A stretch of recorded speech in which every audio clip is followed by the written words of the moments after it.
जय हिंद दोस्तों, मैं Gopal sir Varanasi defence academy से। बच्चों, आज मैं आपको पार्लियामेंट यानी संसद के बारे में आपको पढ़ाऊंगा। जैसा कि मैंने आपको पिछली क्लास में भी पढ़ा चुका हूं संविधान के बारे में, तो आज टॉपिक है संसद का। तो जैसे मैंने आपको बताया था कि ये संसद हमारी जो है ये नई दिल्ली में स्थित है और संसद भवन का एक नाम है सर्कुलर हाउस। और संसद भवन के पूछेगा संसद के कितने अंग होते हैं, तो 3 अंग होते हैं। एक है लोकसभा, एक है राज्यसभा और एक है राष्ट्रपति। ये संसद पूछेगा आप प्रश्न में कि संसद कितने से मिलकर बनी है, तो 3 लोगों से मिलकर बनी है। लोकसभा, राज्यसभा, राष्ट्रपति, ये तीनों मिलकर क्या बनाते हैं, संसद। अब प्रश्न 2 टाइप से पूछे कि संसद कितने लोग से मिली है और लोकसभा, राज्यसभा, राष्ट्रपति मिलकर क्या बनाती है, संसद। तो 3 लोग मिलकर संसद बन गया बच्चा। अब इसमें प्रश्न पूछता है कि लोकसभा के सदस्यों की योग्यता क्या होती है, लोकसभा सीटें कितनी होती है, अधिकतम सदस्य कितने होते हैं, राज्यसभा में कितने होते हैं और राष्ट्रपति कितने होते हैं। तो मैंने आप लोगों को लोकसभा, राज्यसभा और राष्ट्रपति के बारे में बता दिया था। तो थोड़ा सा संक्षिप्त रूप से मैं परिचय में बताऊं कि लोकसभा को ही निम्न सभा कहा जाता है और इसको पहला सदन भी कहा जाता है। और लोकसभा को राष्ट्रपति भंग करता है, क्योंकि आपको पता है लोकसभा ही भंग होती है। मैंने आपको ये भी क्लास में पढ़ाया था कि लोकसभा में जो सदस्यों की योग्यता होती है, सदस्यों की योग्यता, तो योग्यता में वह भारत का नागरिक हो, पागल, दिवालिया और मूर्ख न हो, है ना जी, लाभ या सरकारी के पद पर न हो। सबसे इंपॉर्टेंट पूछता है उसकी उम्र कितनी होती है। तो लोकसभा सदस्यों की उम्र यानी लोकसभा सदस्य बनने की योग्यता यानी उम्र पूछेगा तो 25 वर्ष। राज्यसभा का पूछेगा तो 30 वर्ष और राष्ट्रपति बनने की योग्यता पूछेगा तो 35 वर्ष। ये अवस्था पूछता है कि उम्र कितनी होनी चाहिए। लोकसभा में अधिकतम सदस्यों की संख्या 552, राज्यसभा में 250 और भारत का राष्ट्रपति एक ही होता है। जैसे मैंने आपको बताया था कि पिछली क्लास में कि भारत में जितने भी लोग हैं, चाहे प्रधान हो चाहे प्रधानमंत्री, सबका कार्यकाल होता है 5 वर्ष। सभी लोग कार्यकाल कितना होता है, 5 वर्ष। लेकिन जो राज्यसभा का कार्यकाल है वो राज्यसभा कार्यकाल होता है अनंत वर्ष और राज्यसभा के जो सदस्य होते हैं उनका कार्यकाल होता है 6 वर्ष। तो बाकी कुछ याद हो चाहे ना हो, बस एक राज्यसभा के बारे में आपको जरूर याद रहे कि राज्यसभा का कार्यकाल अनंत वर्ष, क्योंकि राज्यसभा कभी भी भंग नहीं होती, इसलिए इसके कार्यकाल होता है। राज्यसभा का कार्यकाल अनंत वर्ष और राज्यसभा का सदस्य लग जाएगा तो उसकी कार्यकाल होती है 6 वर्ष, क्योंकि राज्यसभा के सदस्य हर दूसरे साल रिटायरमेंट होते रहते हैं।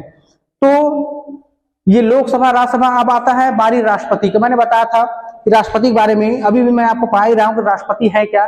तो देश का शासन किसके नाम पर चलता है, राष्ट्रपति के नाम पर चलता है। देश का प्रथम नागरिक कौन होता है, राष्ट्रपति। राष्ट्र प्लस पति, राष्ट्र में होता है देश, पति मतलब मालिक, वो देश का मालिक होता है। इसी प्रकार देश का शासन राष्ट्रपति के नाम पर चलता है और देश का प्रथम नागरिक राष्ट्रपति होता है। मैंने आपको बताया था कि कार्यपालिका जो होती है, तो कार्यपालिका को जो संवैधानिक प्रमुख होता है, संवैधानिक, वो होता है राष्ट्रपति। और कार्यपालिका की जो वास्तविक शक्ति होती है वो किसके हाथ में होती है, प्रधानमंत्री। तो इस प्रकार कह सकते हैं कि संवैधानिक राष्ट्रपति का ये जो देश है राष्ट्रपति के शासन पर नाम पर चलेगा, लेकिन कार्य कोई दूसरा करता है। तो देश का संवैधानिक प्रमुख होता है राष्ट्रपति और देश की पूछेगा वास्तविक शक्ति किसके हाथ में होती है, तो प्रधानमंत्री के हाथ में होती है।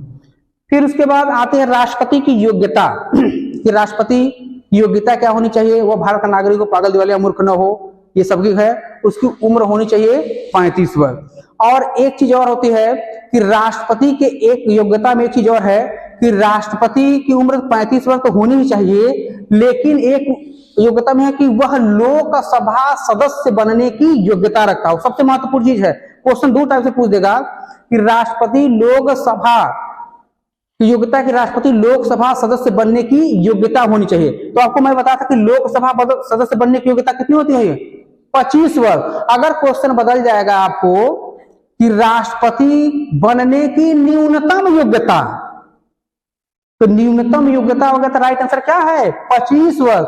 वैसे राष्ट्रपति बनने की योग्यता तो 35 वर्ष होती ही होती है, लेकिन ये राष्ट्रपति की योग्यता में भी मैंने बताया था कि राष्ट्रपति जो लोकसभा का सदस्य बनने की योग्यता रखता हो वो राष्ट्रपति बन सकता है। तो लोकसभा सदस्य बनने की योग्यता कितनी है, 25 वर्ष। अब क्वेश्चन अगर आपको बदल गया, वैसे पूछेगा राष्ट्रपति बनने की योग्यता तो 35 वर्ष। अब पूछ देगा कि राष्ट्रपति बनने की न्यूनतम योग्यता, कम से कम योग्यता कितनी उम्र होनी चाहिए, 25 वर्ष। अब आता है राष्ट्रपति के पावर, शक्तियां। राष्ट्रपति कर क्या सकता है, राष्ट्रपति के पास क्या क्या शक्तियां है। तो आपको मैंने बताया था कि राष्ट्रपति प्रधानमंत्री की नियुक्ति करता है, प्रधानमंत्री को शपथ दिलाता है। भारत में जितने भी संवैधानिक लोग हैं सबकी नियुक्ति कौन करता है, राष्ट्रपति। नियुक्ति कौन करता है भैया, जैसे प्रधानमंत्री की नियुक्ति कौन करता है, राष्ट्रपति। प्रधानमंत्री के अलावा अन्य जो मंत्री हैं उनकी नियुक्ति कौन करता है, राष्ट्रपति। लेकिन सलाह किससे लेता है, प्रधानमंत्री से। प्रधानमंत्री के सलाह पे अन्य मंत्रियों की नियुक्ति करता है कौन, राष्ट्रपति। अब इस बार जो क्वेश्चन पूछा गया था, अब संसद कितनी लोकसभा बनी है, 3, लोकसभा, राज्यसभा, राष्ट्रपति। तो संसद का सत्र कौन बुलाता है, राष्ट्रपति। 17वां स्थान कौन करेगा, राष्ट्रपति। संसद को संबोधित कौन करेगा, राष्ट्रपति। समझ बच्चा।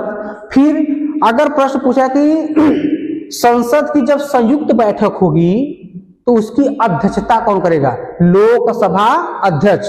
कौन करेगा भाई, लोकसभा अध्यक्ष। जैसे मैंने आपको बताया था कि लोकसभा में 2 पदाधिकारी होते हैं, एक होता है लोकसभा अध्यक्ष यानी स्पीकर, और एक होता है लोकसभा उपाध्यक्ष यानी डिप्टी स्पीकर। तो इस बार अभी जो 13 नवंबर को पेपर हुआ था उसमें पूछता है कि लोकसभा की बैठकों की अध्यक्षता कौन करता है। तो लोकसभा बैठकों की अध्यक्षता करता है लोकसभा अध्यक्ष। कौन करता है बेटे, लोकसभा अध्यक्ष। फिर संसद में आता है, फिर आपका पूछता है राष्ट्रपति और क्या कर सकता है। तो लोकसभा को भंग कौन करता है, राष्ट्रपति। कौन सी सभा भंग नहीं होती, राज्यसभा। देश का शासन किसके नाम पे, राष्ट्रपति के नाम पर। देश का प्रथम नागरिक, राष्ट्रपति। योग्यता में एक और, पावर में एक और है कि फांसी की सजा, अनुच्छेद 72, फांसी की सजा जो होती है आर्टिकल 72 यानी 72 में, तो फांसी सजा कौन माफ करता है, राष्ट्रपति। अनुच्छेद 72 के तहत राष्ट्रपति फांसी की सजा को माफ कर सकता है। उसके बाद जो आपके आते हैं संघ लोक सेवा आयोग के अध्यक्ष, जो भारत के जितने भी संवैधानिक पद हैं उन सबकी नियुक्ति कौन करता है, राष्ट्रपति। आपको पता है सुप्रीम कोर्ट के जो मुख्य न्यायाधीश होते हैं, इसके अलावा अन्य जो न्यायाधीश होते हैं उनको शपथ कौन दिलाता है, राष्ट्रपति। हाँ, सबसे इंपॉर्टेंट चीज होता है कि राष्ट्रपति को शपथ कौन दिलाता है। तो राष्ट्रपति देश का संवैधानिक नागरिक होता है, तो कोई नेता उसको शपथ नहीं दिला सकता। तो जो भारत के एक संवैधानिक होते हैं, जो भारत के, वही उसको शपथ दिलाता है। तो आपको पता है कि जो सुप्रीम कोर्ट का मुख्य न्यायाधीश होता है, सुप्रीम कोर्ट का मुख्य न्यायाधीश, वही राष्ट्रपति को शपथ दिलाता है। राष्ट्रपति को शपथ कौन दिलाता है, सुप्रीम कोर्ट का मुख्य न्यायाधीश। इसके अलावा अगर राष्ट्रपति को पूछेगा अपने पद से हटाया कैसे जाएगा, तो राष्ट्रपति को उसके पद से 2 प्रकार से हटाया जा सकता है ना जी। या तो राष्ट्रपति खुद अपना इस्तीफा दे दे, तो प्रश्न पूछता है कि राष्ट्रपति अपना इस्तीफा देगा किसको, तो राष्ट्रपति अपना इस्तीफा देगा उपराष्ट्रपति को, और उपराष्ट्रपति भी अपना इस्तीफा किसको देगा, राष्ट्रपति को। ये अपने हटने की प्रक्रिया में राष्ट्रपति उपराष्ट्रपति अदला बदली कर लेंगे, लेकिन शपथ की बात आएगी तो दिलाएगा सुप्रीम कोर्ट का मुख्य न्यायाधीश। तो आपको पता है कि वर्तमान समय में, प्रेजेंट टाइम में, इस समय सुप्रीम कोर्ट का मुख्य न्यायाधीश कौन है भैया, इस समय वर्तमान समय में सुप्रीम कोर्ट का मुख्य न्यायाधीश कौन है, द्रौपदी मुर्मू। तो राष्ट्रपति हैं। सुप्रीम कोर्ट का मुख्य न्यायाधीश इस समय है D.Y. चंद्रचूड़, धनंजय यशवंत चंद्रचूड़ सिंह। इस समय मुख्य न्यायाधीश है D.Y. चंद्रचूड़ सिंह। इसके पहले जो आपको थे वो थे U.U. ललित। कौन थे भैया, U.U. ललित। अब रिटायरमेंट हो गए हैं अभी इसी 9 नवंबर को। अब 10 नवंबर से आपको इस समय प्रेजेंट टाइम में जो हमारा मुख्य न्यायाधीश है सुप्रीम कोर्ट का, वो है भैया D.Y. चंद्रचूड़ सिंह। पूरा नाम है D.Y. चंद्रचूड़ सिंह। तो राष्ट्रपति को शपथ की बात आती है, कौन दिलाता है, राष्ट्रपति। इस्तीफा देगा उपराष्ट्रपति को, उपराष्ट्रपति देगा राष्ट्रपति। और राष्ट्रपति को हटाने की प्रक्रिया है महाभियोग। अनुच्छेद 61 यानी आर्टिकल 61 के तहत राष्ट्रपति को हटाया जा सकता है। ये राष्ट्रपति को हटाने की प्रक्रिया है ना जी। राष्ट्रपति को जब भी हटाने की प्रक्रिया होती है वो संसद में किसी भी सदन में लाया जा सकता है। तो राष्ट्रपति को हटाने से पहले उसको 14 दिन पहले, ये बात याद रखना, 14 दिन पहले सूचना दी जाती है। कितना दिन पहले? 14 दिन पहले राष्ट्रपति को हटाने के लिए उसको सूचना दी जाती है और उसकी प्रक्रिया संसद में निहित है। आपको पता है कि राष्ट्रपति की योग्यता, जो राष्ट्रपति को पूछता है कि योग्यता के साथ राष्ट्रपति का निर्वाचन कैसे होता है, यानी चुनाव कैसा होता है। तो राष्ट्रपति का चुनाव जनता द्वारा प्रत्यक्ष रूप से नहीं होता, अप्रत्यक्ष रूप से होता है। तो राष्ट्रपति का चुनाव अनुच्छेद 54 द्वारा एक होता है निर्वाचक मंडल, निर्वाचक मंडल के द्वारा राष्ट्रपति का चुनाव होता है। उस निर्वाचक मंडल में ध्यान सुनिए कौन कौन से लोग आते हैं।